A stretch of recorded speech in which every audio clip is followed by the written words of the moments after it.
So ayan mga kalaot, nagbaba ako ngayon ng bangka. Lalaot ako mamaya. Yan nga pala yung bangka natin. Lapitan natin. Medyo kababanti na ako. Ayan.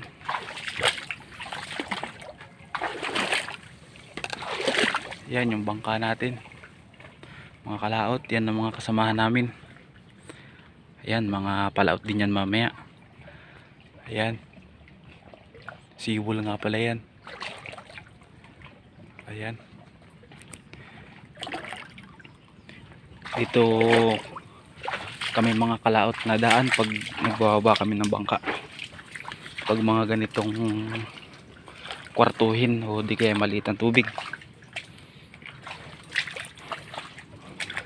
ilalakad namin punta dito.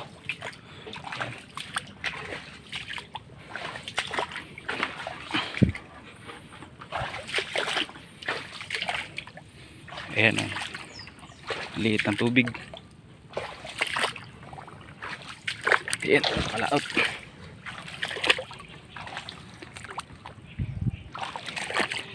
Hindi ako makapag dire-diretso ang upload mga kalaot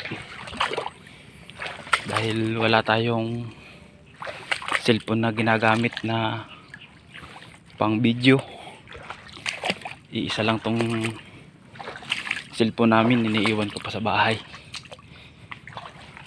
kaya hindi nakakapag dire-diretso.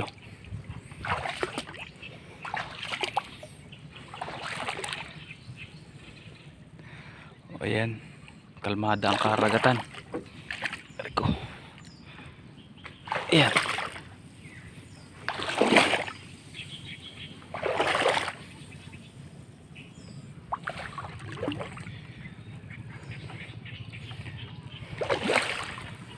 Paki-like and subscribe na din po ang aking YouTube channel mga kalaot, para kung sakali mang magka cellphone tayo ng atin, tuloy-tuloy ang ating pag-upload. Sa ngayon paputol-putol pa talaga mga kalaot dahil wala pa tayong pambiling cellphone. Ayan, pakisupport po nung aking mga video sa TikTok, sa YouTube, sa Reels. Pakipollow ninyo na rin po ako mga kalaot.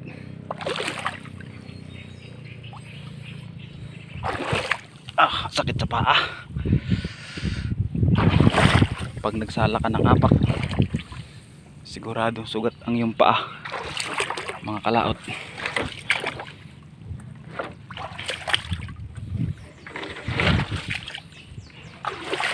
Ito kami dumadaan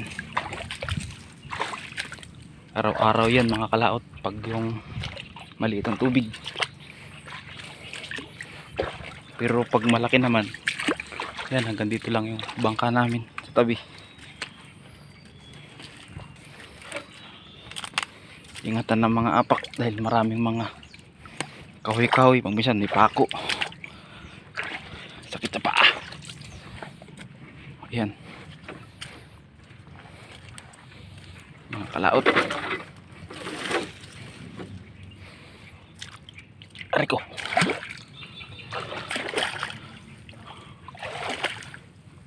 Maya rin ay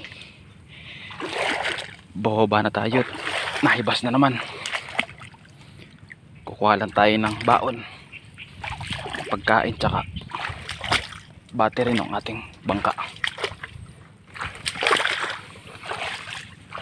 Aray ko, init.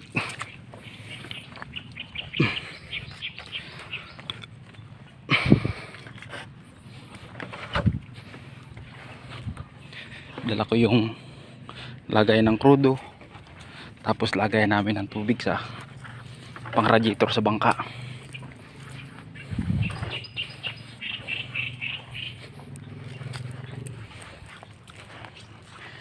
Ayan, dating fish pan yan, wala na.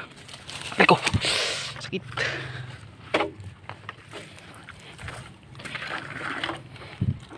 So ayun mga kalaot, hanggang dito na lang muna ang ating video.